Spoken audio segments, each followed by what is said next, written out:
Assalamualaikum warahmatullahi wabarakatuh. Nama saya Muhammad Farid Al-Fajar, NIM 205211320, kelas MPS 2H. Saya di sini akan menjelaskan sedikit dari wawancara yang telah saya lakukan kepada Bapak Effendi selaku takmir masjid sekaligus imam dan khotib di Masjid Al-Jihad di Sapayaman, Kecamatan Sulukro, Kabupaten Lamongan.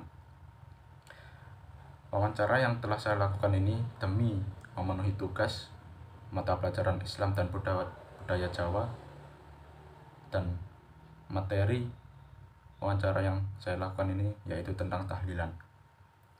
Tahlilan atau tahlil berarti membaca kalimat La ilaha illallah tahlilan, kemudian menjadi tradisi yang mengakar di kalangan masyarakat Muslim Indonesia. Khususnya bagi masyarakat Jawa NU, tahlilan menjadi aktivitas rutin setiap malam Jumat dan pada momen-momen khusus, misalnya kirim doa untuk keluarga yang sudah wafat yang dilakukan secara berjamaah dalam suatu majelis. Dan berikut ini adalah pertanyaan-pertanyaan yang saya ajukan kepada Bapak Effendi. Yang pertama yaitu, apa manfaat dan hikmah dari melaksanakan tahlilan? Kata Bapak Effendi, pertama, manfaat dan hikmah dari melaksanakan tahlilan yaitu melatih dan membiasakan kita untuk membaca kalimat thayyibah seperti La ilaha illallah, subhanallah, astagfirullah, dan lain sebagainya.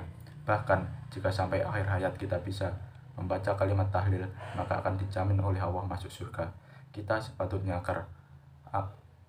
sangat khawatir jika pada hari akhir hayat kita tidak mampu mengucapkan kalimat thayyibah baik dalam hati maupun lisan, maka celakalah kita. Tidak mudah untuk mengucapkan kalimat thayyibah menjelang kematian seseorang itu, karena pada saat yang bersamaan ada juga godaan setan yang luar biasa. Maka menuntut atau membimbing bacaan kalimat thayyibah ini amat penting bagi kita. Siapapun akan takut dengan kondisi sakaratul maut ini, dan inilah detik-detik yang paling menentukan apakah kita husnul khotimah atau tidak. Jangan sampai kita menjelang wafat tidak bisa mengucapkan kalimat thayyibah ini. Kata Bapak Effendi, yang kedua yaitu memelihara dan menjalin hubungan silaturahim, menyambung hubungan kekerabatan dan persaudaraan antar umat Islam. Karena dikatakan oleh Nabi, barang siapa yang menjalin hubungan baik silaturahim, maka Allah akan memanjangkan umurnya dan melampaukan rezekinya. Satu contoh kecil, orang yang sakit berkepanjangan dan tidak sembuh-sembuh, kemudian berkat silaturahim yang menemukan obatnya melalui saran dan petunjuk dari saudara atau temannya tadi. Seperti dalam tradisi tahlil kita berjamaah, mengundang tetangga, kerabat, dan teman sejawat. Inilah berkat berjamaah dan silaturahim.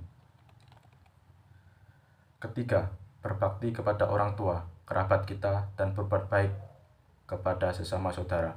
Karena dalam tahlil kita mendoakan kepada orang tua kita, keluarga kita, dan saudara-saudara kita, baik yang sudah meninggal maupun yang masih hidup. Seperti doa-doa yang sering kita baca selama ini. Tahlil atau tahlilan merupakan salah satu bukti bakti kita kepada orang tua sepanjang masa. Semua manusia yang sudah mati akan terputus semua amalnya kecuali 3 hal, yaitu sedekah jariah, ilmu yang bermanfaat, dan anak soleh yang mendoakan. Tetapi lepas dari soal nyampai atau tidaknya doa itu, tahlil atau kirim doa ini besar manfaatnya. Jika toh tidak sampai, maka akan kembali kepada diri orang itu sendiri. Kemudian tahlil ini juga sebagian dari pembiasaan diri untuk mengucapkan kalimat thayyibah, doa zikir, salawat, dan qiraatul Quran. Manfaat dan hikmah tahlilan yang keempat yaitu bersedekah. Di samping bertahlil, kita juga menjamu hidangan sesuai kemampuan kepada para jamaah. Seperti kita tahu bahwa sedekah itu dapat menolak bala atau bencana dan dicintai orang lain, dan harta yang kita sedekahkan pada orang lain dan ke jalan Allah itu tidak akan habis, namun justru menjadi investasi kita di akhirat kelak. Yang kelima yaitu beribadah dan mencari ridha Allah Subhanahu wa Ta'ala. Karena tahlil atau tahlilan ini niat kita untuk beribadah, mencari ilmu, dan mencari ridha Allah Subhanahu wa Ta'ala, bukan karena orang lain atau siapa-siapa, melainkan hanya semata karena Allah Subhanahu wa Ta'ala.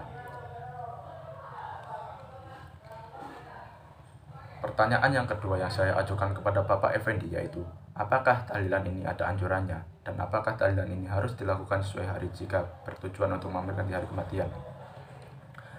Menurut Bapak Effendi, jika dilihat dari sejarahnya, Sebetulnya, tradisi tahlilan itu bernuansa islamisasi yang dilakukan oleh para ulama atau para kiai pada zaman dulu. Pada awal-awalnya, atau bagi masyarakat jika ada salah satu dari keluarganya yang meninggal, maka pada malam tertentu seperti 1-7 hari setelah beliau meninggal, atau 40, 100 hari, bahkan 1000 hari, mereka berkumpul-kumpul dan malah ada yang main domino atau yang lainnya. Bahkan konon praktik mungkarat seperti itu sampai sekarang masih ada pada sebagian masyarakat kita. Disinilah kemudian muncul ide mereka diajak untuk berdoa dan membaca kalimat-kalimat thayyibah, meluruskan tradisi yang kurang baik menuju tradisi yang lebih baik, dan begitulah seterusnya hingga kemudian ada gagasan para ulama untuk membuat panduan atau buku saku yang berisi bacaan yasin, tahlil, talqin, doa-doa, dan aurat wirid yang banyak beredar di masyarakat sekarang ini. Nah, apakah kita harus terikat dengan hari-hari tersebut? Jawabannya tegas tidak. Kita tidak harus mengikuti ketentuan hari-hari itu. Boleh 8, 9 hari, atau 39 hari, atau 41 hari, dan sebagainya. Jika kita tidak ingin dianggap terpengaruh oleh hitungan mereka. Memang masih ada sebagian besar masyarakat muslim yang terpengaruh dengan hitungan hari itu. Boleh saja mengikuti hitungan itu, tetapi ini sebagai tradisi saja, bukan ketentuan syarok.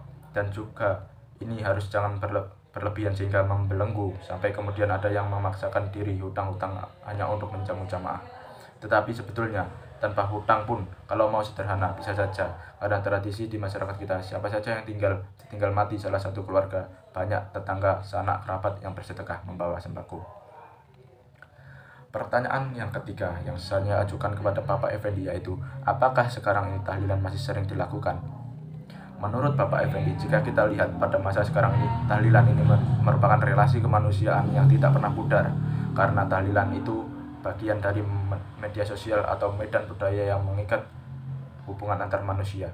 Padahal ini manusia menjadikan forum ini sebagai media komunikasi dan sosialisasi. Selanjutnya pertanyaan yang keempat, yaitu apakah dengan dilakukannya tahlilan bisa meringankan beban orang yang tertimpa musibah?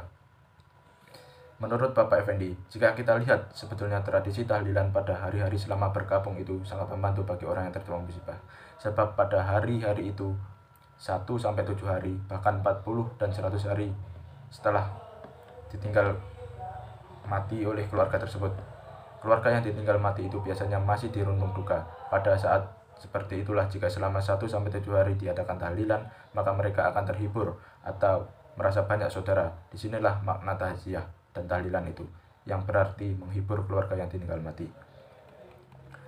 Pertanyaan yang kelima yaitu, apakah tahlilan ini bisa dihubungkan dengan hal spiritual? Menurut Bapak Effendi, dalam hal ini, manusia beragama, apapun agamanya, cenderung memiliki spiritual dan ritualistik ini pasti ada. Dan ini bagian dari doktrin ajarannya. Maka dalam konteks tahlil, sebetulnya juga merupakan bagian dari ritualistik yang mendatangkan pahala dan kasih sayang Tuhan. Karena dalam tradisi tahlilan itu sendiri, kalimat-kalimat yang dibaca adalah kalimat thayyibah. Dan pertanyaan yang terakhir yang saya ajukan kepada Bapak Effendi adalah, apa pesan-pesan yang ingin Bapak sampaikan kepada masyarakat atau anak muda agar tahlilan ini masih terjaga dalam budaya kita?